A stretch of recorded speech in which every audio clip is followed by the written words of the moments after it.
Salut à tous, c'est Kazin, j'espère que vous allez bien. En tous les cas, je suis très content de qu'on se retrouve pour cette petite vidéo. Et j'avais envie de parler de 151. C'est vrai que 151 est revenu un petit peu sur le devant de la scène. Et bah, j'ai envie de dire, il n'avait quand même jamais trop quitté cette scène. Tant les séries se sont enchaînées. Et on est resté quand même plutôt marqué par 151, qui est une série plutôt sympa à ouvrir. Alors je t'en ai fait une vidéo à part entière avec toutes les statistiques que j'ai pu recueillir pour, je crois, 1500 ou 2000 boosters. Donc c'est plutôt pas mal sur cette série-là. Et c'est vrai qu'au final, moi j'en ai ouvert quand même peut-être 100, 130, 140, 150. J'ai pas à compter, j'ai été plutôt bien servi, même si j'ai évidemment pas eu le Dracofeu, mais ça, c'est une constante chez moi, à part un début qui est même assez formidable, mais il y a très longtemps sur Ténèbres Embrasées, le Dracofeu me fuit. Voilà, ça c'est quelque chose que j'ai observé depuis maintenant un petit moment, parce que Ténèbres Embrasées, autant te dire que ça date. Alors je me suis intéressé là, à l'heure actuelle, je me suis dit, bah tiens, 151, donc il y a eu les différents reprints, je crois que c'était reprint, hein, cette information-là a bien circulé, et je me suis dit, on va regarder le prix de ces items, parce qu'il y a eu tout un tas d'items qui ont été reprintés. Il y en a même qui ont parlé, moi j'en ai pas vu, de coffrets ETB dans les boutiques de jouets type King Jouet. Donc ça c'est plutôt assez intéressant. Il aurait fallu aussi savoir si c'est plutôt un reprint ou un réassort.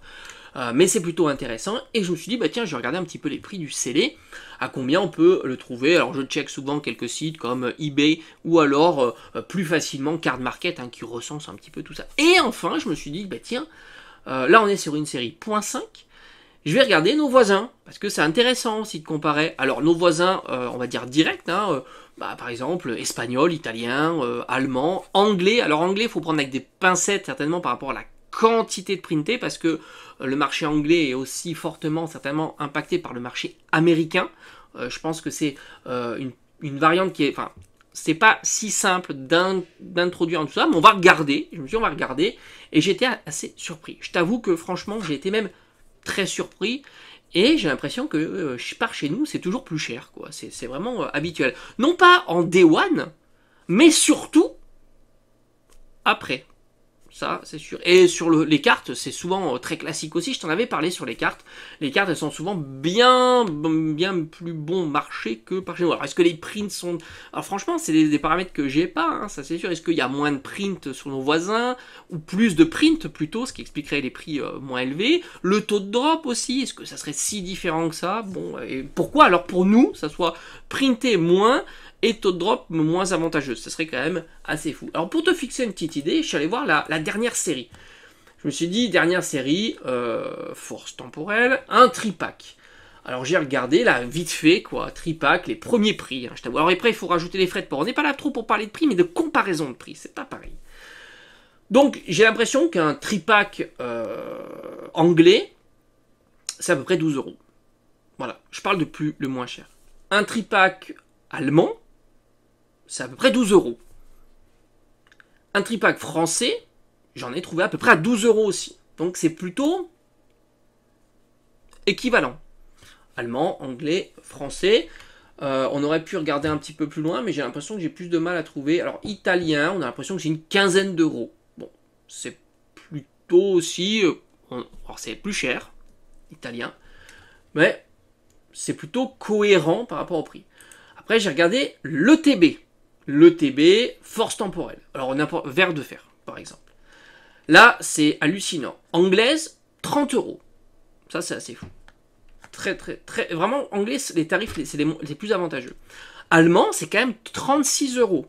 C'est quand même assez intéressant de voir que les ETB allemandes, dont les quantités sont entre 35 et 40 euros, dont les quantités sont assez importantes. Après, on retrouve du espagnol à 40 euros, là aussi, un petit peu plus cher. Et après, on continue et on commence à voir arriver du français vers les 40. Alors, il y a du 40 euros français, c'est assez fou. On commence à voir un petit peu de français, mais disons que français, c'est plus 40, 45 euros. Et on commence à voir aussi du italien à 40, 42 euros, 43 euros. Donc là aussi, c'est intéressant parce que, voilà, globalement, À part l'anglais qui est bien en dessous, les autres sont plutôt entre eux. Voilà, nous on est toujours un petit peu plus cher, évidemment, mais ça reste encore pas trop éloigné. Donc ça c'est pour te fixer un petit peu les idées. Maintenant on va venir évidemment sur 151 parce que c'est 151 qui nous intéresse. Et alors là c'est assez hallucinant. Alors on va passer on va faire un petit peu une variation d'items. On va regarder l'ultra premium. L'ultra premium. Alors en version anglaise, j'ai l'impression que c'est grosso modo 120 euros. 120 euros. Je trouve à 120 euros aussi une version italienne. Ça, c'est intéressant. Parce qu'anglaise, on peut imaginer, il y a énormément de quantité d'ultra premium en anglais et c'est grosso modo 120 euros. Maintenant, on trouve aussi des versions allemandes qui tournent aux alentours de 135 euros. Et là, t'imagines, version allemande 151, 135 euros, 16 boosters, 2 cartes SAR, AR et après la carte Gold. Comme quoi, qu'est-ce qui se passe chez nous? Autant en anglais, tu trouves des centaines d'annonces, des quantités assez astronomiques, mais encore une fois, comme je t'avais dit, l'anglais, on est certainement impacté différemment parce qu'il y a le print américain qui doit être assez conséquent, certainement, peut-être une grosse consommation. Mais allemand, pourquoi l'ultra premium allemande se trouve si facilement à 130, 140 euros? C'est assez fou, c'est-à-dire que grosso modo, prix retail, on pourrait imaginer. Il n'y a pas du tout d'augmentation de prix comme on a pu voir. Alors pourquoi? Est-ce que les Allemands ne vendent pas, n'est pas intéressés par la collection Pokémon? Est-ce que les prix ne sont plus conséquents? Ça veut dire qu'il n'y a pas, comme nous, cette rupture de stock qui fait que du coup il y a l'inflation des prix, hein, où il n'y a pas ce phénomène-là. Franchement, j'en sais rien, j'ai pas la réponse évidemment. Mais on en trouve énormément. On commence à avoir de l'italien aussi à 140 euros, comme je dis, 120, 140 euros. Les quantités sont aussi importantes, il n'y a pas de souci. Niveau quantité, et évidemment, tu l'auras compris, à 130, 140, 150 euros, tu trouves absolument pas d'ultra premium 151 française. Ça, c'est une évidence. Hein. Tu peux chercher, tu ne trouveras pas. Les premiers prix, on va le regarder au travers de cette vidéo, parce que comme on dit, on va regarder vraiment les prix de ces items. Il faudra évidemment aller chercher bien plus loin que ces tarifs, et tu t'aperçois qu'il y a quand même beaucoup de quantités, allemandes, italiennes par exemple, il y a vraiment pas de problème. Et maintenant je vais faire une recherche, ça sera plus simple quand même pour trouver en version française, comme ça c'est fait, c'est trié.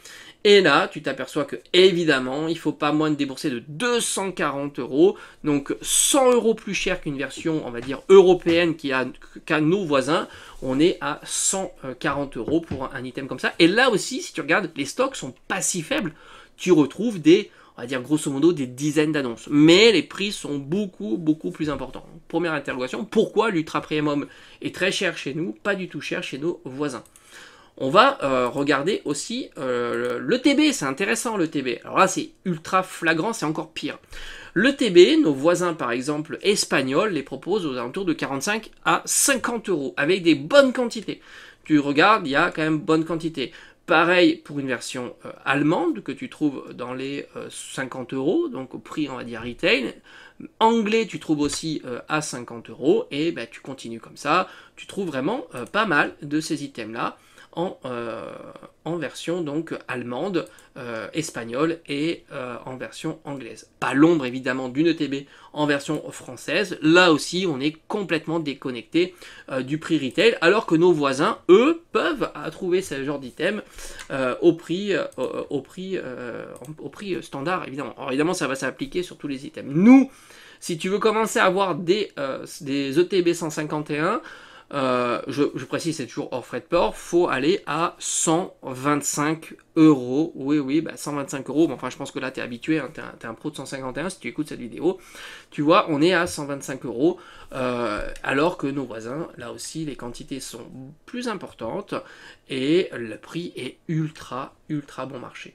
Donc ça c'est intéressant, donc on va continuer avec d'autres items. On a par exemple le bundle, rappelle-toi le fameux bundle. Là aussi c'est assez facile de le trouver en espagnol, en allemand, en anglais, aux alentours de, on va dire grosso modo 40 à 45 euros. Donc là, on pourrait dire que c'est légèrement plus cher que le prix retail qui était aux alentours, là on a dit entre 40 et 45 euros, prix retail plutôt aux alentours de 35 euros, mais ça reste bien en dessous du prix explosif qu'a eu ce petit item chez nous. Alors on va regarder chez nous. Si je veux, encore une fois, hein, les premiers prix hors frais de port, je précise toujours, hein, là, on est à 70 €, les quantités sont présentes, mais les prix sont beaucoup plus hauts que chez nos voisins. Alors 70 €, c'est marrant parce que j'ai l'impression que lui, il est plutôt stagnant. Autant on a vu le TB progresser, autant lui, le TB, les coffrets, etc., on va voir sur les autres coffrets, lui, il est plutôt stagnant. L'Ultra Premium a bien progressé. À une époque, il n'y a pas si longtemps que ça, à 200 €, on en trouvait pas mal. Maintenant, ça se fait évidemment plus rare. Et lui, il a plutôt stagné à 70 €. On continue. Là, on va aller sur des items qui ont été reprintés et plutôt en quantité. Le coffret Elector. Alors, que disent nos voisins européens?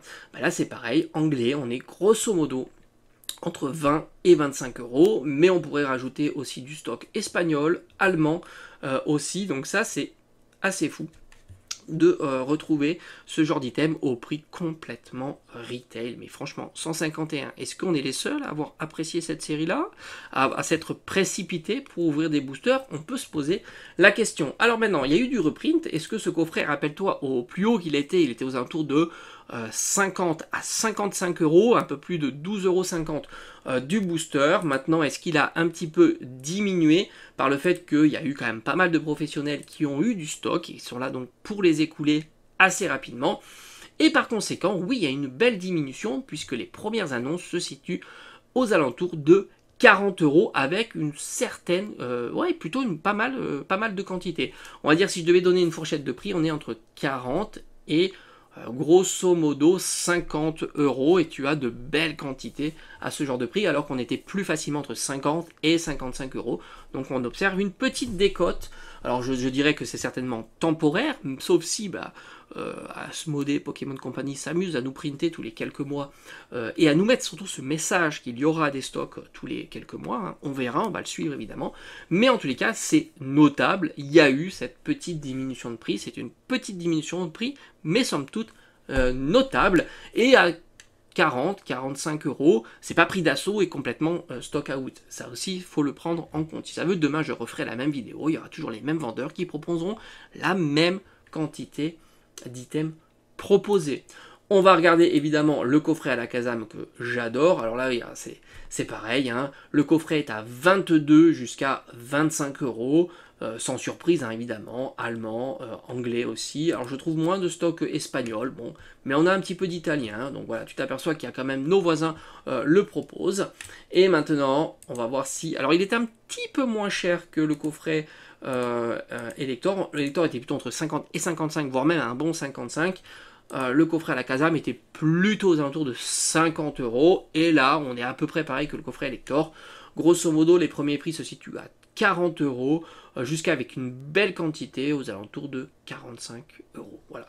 J'ai l'impression qu'on est entre 40 et 45 € pour ce coffret-là. Donc là aussi, une petite décote. Voilà. C'est pas énorme, hein, mais c'est une petite décote. Et encore une fois, ça serait bien d'avoir l'aspect temporel. Est-ce que demain, après-demain, dans une semaine, on aura là aussi ce sentiment d'avoir cette petite décote. Tiens, ça va être marrant parce qu'on va regarder en terminant tout simplement les tripacks. Alors les tripacks, on est là aussi, hein, nos voisins, c'est du même pas 20 €, 17, 18 €, sans surprise, hein, ils sont ultra bon prix, hein, c'est assez fou. Et on va regarder les versions françaises. Alors version française, quasiment au niveau des 4 boosters à la Kazam, on est grosso modo aux alentours de 37 à 40 € les premiers prix pour ce genre d'item. Donc tu t'aperçois que en fait l'impact n'a pas eu lieu sur le prix unitaire du booster, mais bien sur l'item en particulier. Ça veut dire que le CD a, on va dire, joué son rôle de support, c'est-à-dire que voilà, le tripack n'a pas été reprinté, donc par conséquent il n'y a pas de quantité nouvelle, et donc c'est un support. Le CD a fait son rôle de support comparativement au booster ouvrable qu'on aurait pu avoir avec les réassorts. Pour le coffret classeur, alors là c'est sans appel, nous on l'avait déjà plus cher, entre 30 et 35 €, voire même un bon 35 €. Là on le trouve même en dessous de ces tarifs là, on est grosso modo entre 25 et 30 € pour nos voisins. Et enfin nous, on va terminer avec le coffret classeur que je trouve génial, et on est à 50 €, 55 €, voilà, encore une fois, support, solide, comparativement aux autres items. Donc morale de l'histoire, oui il y a eu un... Alors déjà nos voisins, alors je sais pas pourquoi, ils aiment spécialement visiblement moins ouvrir ce genre d'item, alors je sais pas pourquoi, ou alors les quantités sont allouées sont beaucoup plus importantes, ils se débrouillent mieux pour avoir des grosses quantités, allez savoir, et du coup il y a plus de disponibilité, ou c'est tout simplement les deux, hein. Peut-être qu'il y a moins d'intérêt pour Pokémon et en même temps plus de disponibilité, et il y a eu un impact léger, mais impact tout de même sur le scellé, principalement les items qui ont été reprintés, à savoir donc le coffret à la Kazam et le coffret Elector, tout simplement. Voilà, j'espère que cette petite vidéo t'aura plu. On le verra peut-être sur une prochaine vidéo, quel pourrait être l'impact, cette fois-ci, tout simplement, des éventuelles ouvertures qu'il y aurait pu avoir sur cette série-là depuis le nouveau stock. Voilà, j'espère que cette vidéo t'aura plu et on se dit à très très vite.